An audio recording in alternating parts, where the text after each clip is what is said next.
Halo, Assalamualaikum warahmatullahi wabarakatuh. Perkenalkan, nama saya Rohmatul Arifah, biasa dipanggil Iva, NIM 140141842 dari jurusan Pendidikan Guru Sekolah Dasar Fakultas Ilmu Pendidikan Universitas Negeri Semarang.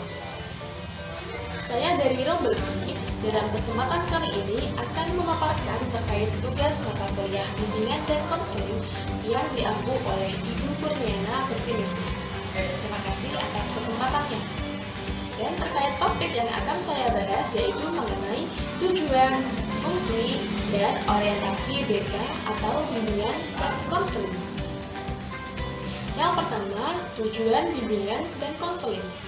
Menurut Prayitno dan kawan-kawan, tahun 2009, tujuan BK adalah untuk membantu individu dalam mengembangkan diri secara optimal sesuai dengan tahap perkembangan, berbagai latar belakang, serta sesuai dengan lingkungannya. Adapun tujuan BK menurut Yellen adalah yang pertama, BK untuk menemukan pribadi. Dimaksudkan agar peserta didik dapat mengenal kekuatan dan kelemahan dirinya sendiri. Yang kedua, BK dalam rangka untuk mengenal lingkungan. Dimaksudkan agar peserta didik dapat mengenal lingkungan secara objektif, baik secara sosial maupun ekonomi. Dan yang ketiga, BK dalam rangka merencanakan masa depan. Dimaksudkan agar peserta didik dapat mempertimbangkan dan mengambil keputusan terkait masa depannya, baik terkait dengan pendidikan, karir, ataupun budaya yang menyangkut dengan keluarga dan masyarakat. Sedangkan menurut Balitbank tahun 2006, tujuan BK secara khusus diantaranya yaitu sebagai berikut. Yang pertama, untuk merencanakan kegiatan studi, kemudian perkembangan karir, serta kehidupan peserta didik di masa yang akan datang. Yang kedua, untuk mengembangkan potensi dan kekuatan yang dimiliki oleh peserta didik secara optimal mungkin. Yang ketiga, untuk menyesuaikan diri dengan lingkungan pendidikan dan lingkungan masyarakat. Serta yang keempat, yaitu untuk mengetahui hambatan dan kesulitan yang dialami oleh peserta didik dalam studi, lingkungan pendidikan, dan masyarakat. Yang selanjutnya, topik yang kedua yaitu fungsi bimbingan dan konseling. Menurut Helen tahun 2003, dalam bukunya Bimbingan dan Konseling menguraikan beberapa fungsi bimbingan dan konseling, diantaranya adalah yang pertama, fungsi pemahaman, yaitu fungsi BK yang akan menghasilkan pemahaman tentang sesuatu oleh pihak-pihak tertentu sesuai dengan kepentingan perkembangan peserta didik. Yang kedua yaitu fungsi pencegahan, yaitu fungsi BK yang akan menghasilkan tercegahnya atau terhindarnya peserta didik dari berbagai permasalahan yang mungkin muncul yang dapat mengganggu, menghambat, atau menimbulkan kesulitan dan kerugian tertentu dalam proses perkembangannya. Yang ketiga yaitu fungsi pengentasan, yaitu fungsi BK yang akan menghasilkan terentaskannya atau teratasinya berbagai permasalahan yang dialami oleh peserta didik. Nah, pelayanan BK ini berusaha membantu untuk memecahkan permasalahan yang dialami oleh peserta didik. Yang keempat yaitu fungsi pemeliharaan dan pengembangan. Nah, fungsi BK yang akan menghasilkan terpeliharanya atau berkembangnya potensi dan kondisi positif peserta didik dalam rangka pengembangan diri secara terarah, mantap, dan berkelanjutan. Serta fungsi yang kelima yaitu fungsi advokasi, yaitu fungsi BK yang akan menghasilkan teradvokasi atau pemeliharaan peserta didik dalam rangka upaya pengembangan potensi diri secara optimal.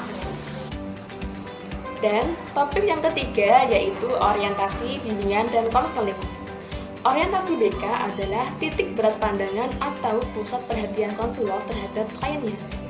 Menurut Prayitno dan Agni dalam bukunya Dasar-Dasar Bimbingan dan Konseling tahun 2004, terdapat tiga orientasi BK, yaitu orientasi perseorangan, perkembangan, dan permasalahan. Yang pertama, orientasi perseorangan. Dalam hal ini, individu diutamakan dan kelompok dianggap sebagai lapangan yang dapat memberikan pengaruh tertentu terhadap individu. Nah, di dalam orientasi perseorangan ini terdapat beberapa kaidah, di antaranya yaitu semua kegiatan yang diselenggarakan dalam rangka pelayanan BK diarahkan bagi peningkatan perwujudan diri setiap individu sebagai sasaran layanan BK. Kemudian, pelayanan BK meliputi kegiatan yang berkenaan dengan individu untuk memahami kebutuhan, motivasi, dan kemampuan potensialnya yang semuanya unik, serta membantu individu agar dapat menghargai kebutuhan, motivasi, dan potensialnya itu ke arah perkembangannya yang optimal, serta pemanfaatannya sebesar-besarnya bagi diri dan lingkungan. Kemudian, setiap klien atau peserta didik diterima sebagai individu dan harus ditangani secara individual, serta menjadi tanggung jawab konselor untuk memahami minat, kemampuan, dan perasaan peserta didik untuk menyusun program-program pelayanan sesuai dengan kebutuhan peserta didik secepat mungkin. Kemudian, orientasi perkembangan. Orientasi perkembangan dalam BK lebih menekankan pentingnya peranan perkembangan yang terjadi di setiap individu di masa sekarang dan di masa yang akan datang. Nah, pelayanan BK ini memberikan kemudahan-kemudahan gerak individu untuk menjalani alur perkembangannya. Perkembangan menjadi konsep inti dan terpadu serta menjadi tujuan dari segenap pelayanan BK. Dan yang ketiga yaitu orientasi permasalahan. Berkaitan dengan fungsi-fungsi BK yang sebelumnya, orientasi permasalahan berkaitan langsung dengan fungsi pencegahan dan fungsi pengentasan. Fungsi pencegahan menginginkan agar individu tercegah atau terhindar dari berbagai permasalahan yang mungkin muncul dan akan membebani dirinya. Serta fungsi pengentasan, sedangkan fungsi pengentasan yaitu menginginkan agar individu yang sudah terlanjur mengalami masalah dapat terentaskan masalahnya. Sekian pemaparan dari saya, kurang lebihnya mohon maaf. Terima kasih. Wassalamualaikum warahmatullahi wabarakatuh. See you.